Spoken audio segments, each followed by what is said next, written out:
To be absolutely clear about this, you have no intention of leaving NATO or CENTO? No, we have no such intention.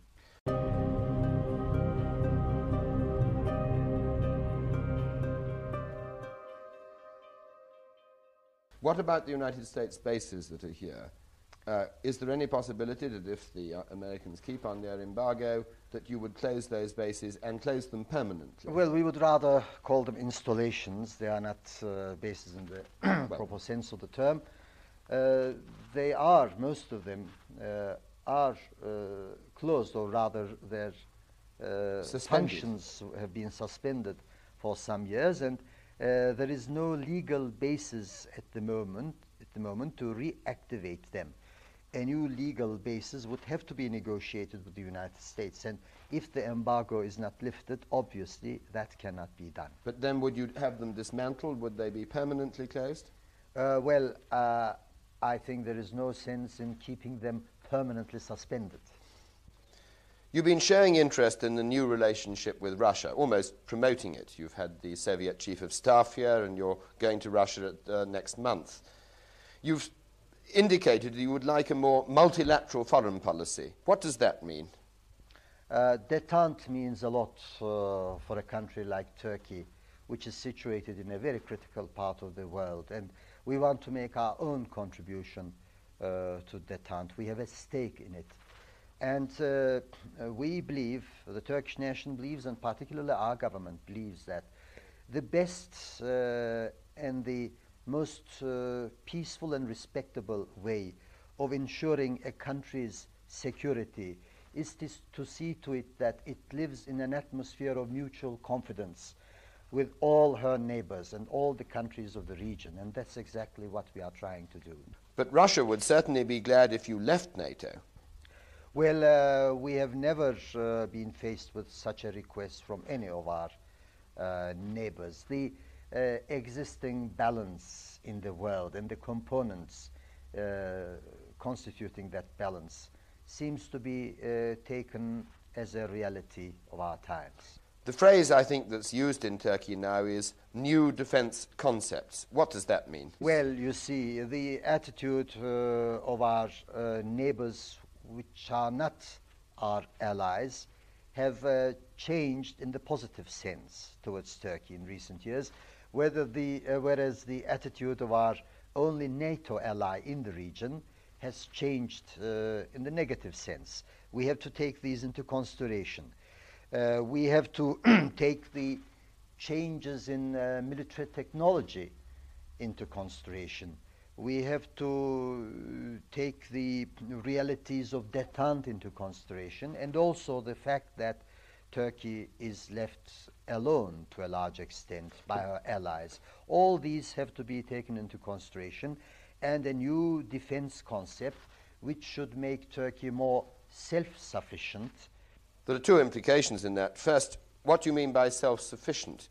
Do you mean getting a more even-handed supply of arms from the communist world as well? Well, I'm not prepared to talk about the possible sources from which we can get our military equipment. This will emerge as a result of the study we have been undertaking with the objective of formulating a new national defense concept. However, we do want to get away from being from a position of being over-dependent to only one source regarding our military equipment. Do you mean you'll go to a more neutral position in the world, or is it, as the Greeks like to suggest, a form of blackmail, if I can use such a word, to a prime minister? Well, you see, the lack of allegiance seems to come from NATO, our NATO allies, and particularly the United States, if the attitude of the negative attitude of the Congress persists. We have to adapt ourselves to the changing realities and to the facts. As I said, we simply cannot afford to let our defense arrangements remain suspended and remain at the mercy of the Congress of an overseas country. So we have to it is an take care of ultimatum ourselves. in that sense, sir? It's not an ultimatum. It is a realistic attitude. We haven't threatened, or if I may be allowed to use the term, blackmailed NATO as Greece has done. by retiring from the military structure or by threatening to leave NATO altogether. We only say that our contribution to NATO will be in proportion to the contribution of NATO to Turkey's security. That's all. But if Congress, if I may persist with the thought, if Congress does refuse to lift the embargo, the logic of your position means you do go into a more neutral position. Well, as I said, we will have to take care of ourselves to a greater extent than we have been doing. That may have certain political consequences, naturally. But we do not want to upset the delicate balance on which détente is based, because, as I said earlier, we have a stake in détente.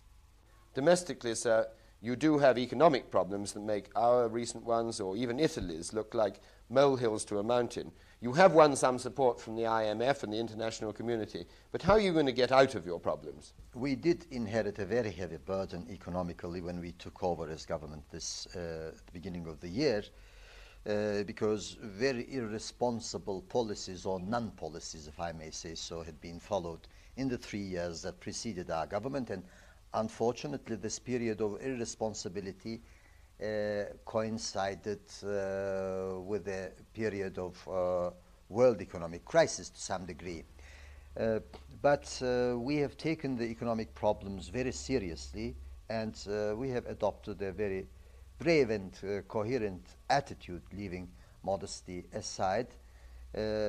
And we prepared a new program to rehabilitate and reactivate the Turkish economy, to increase production, which had very much fallen down, to increase exports, which also had fallen down very much.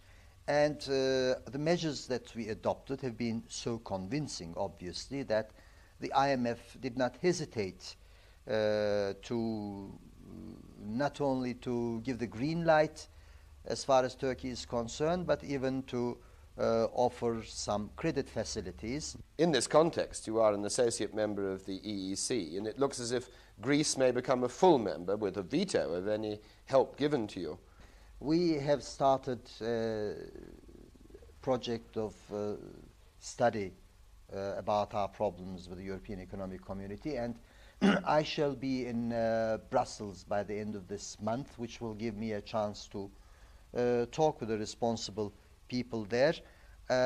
We hope that the European Economic Community will realize the importance of the problems that exist between the two countries, and if possible, we would like to continue our association. But also get closer to the communist world. Well, You've been to Bulgaria recently and going to Russia. You see,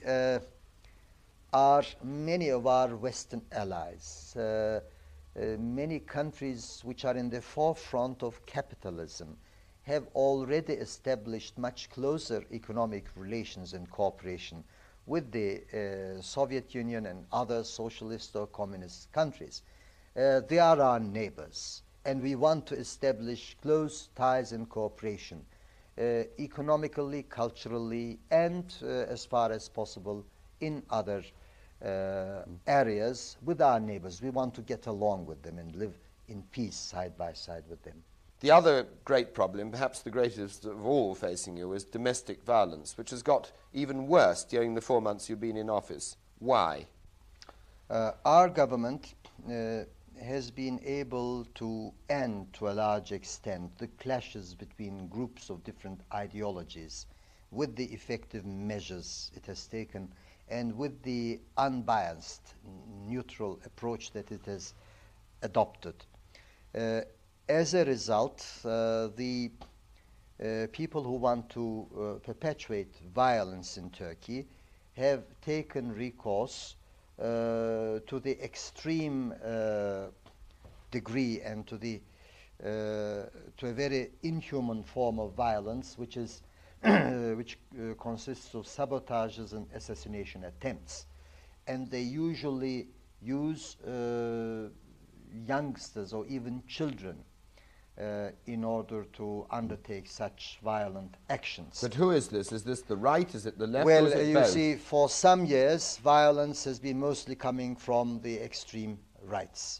And those who were carrying on were given a lot of encouragement by the two coalition governments that preceded our own. And now they are very frustrated because they are losing control of government. They are losing control of the state mechanism. So they are giving their last resistance struggle. But doesn't violence also come from the left and from other groups, from religious minorities and in the east from the Kurds? Well, you see, there are violent groups among the Gauchist elements as well. The left. Yes, illegal fractions of the West. They are mostly in the form of reacting to the violence directed towards the left, but I don't say this as an apology for them. I don't approve of it at all. And the number of leftist and rightist terrorists caught by our government are about the same. The problems of the southeastern and eastern Turkey are mostly social and economical, whereas violence is mostly concentrated in the bigger urban centers. You still have in this country laws against communism. It is illegal to be a communist. Are you intending to change that? Well, I think that such bans do not make sense in a democratic countries, because when you have a democracy, all kinds of ideologies do exist, and they do exist in organized form too. So people in Turkey deceive themselves by having communism banned, because we know that groups or parties with such inclinations do exist in Turkey. It is immoral to force them to disguise themselves, and it's unpractical also because you get a confusion. You can't know who is who. Finally, returning to Cyprus, if the attempt to get a negotiated settlement fails, what options are open to you? As long as the possibility of a federal independent state of Cyprus, independent, bizonal, bicommunal, and non-aligned.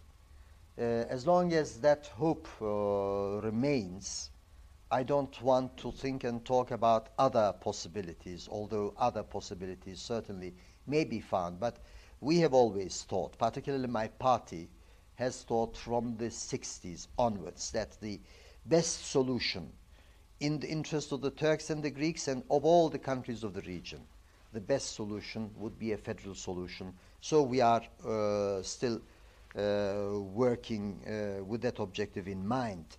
And the Turkish Cypriot proposals regarding the constitution are very constructive in that sense, although the Greeks claim otherwise. In my mind, the Greek Cypriots do not want a negotiated settlement.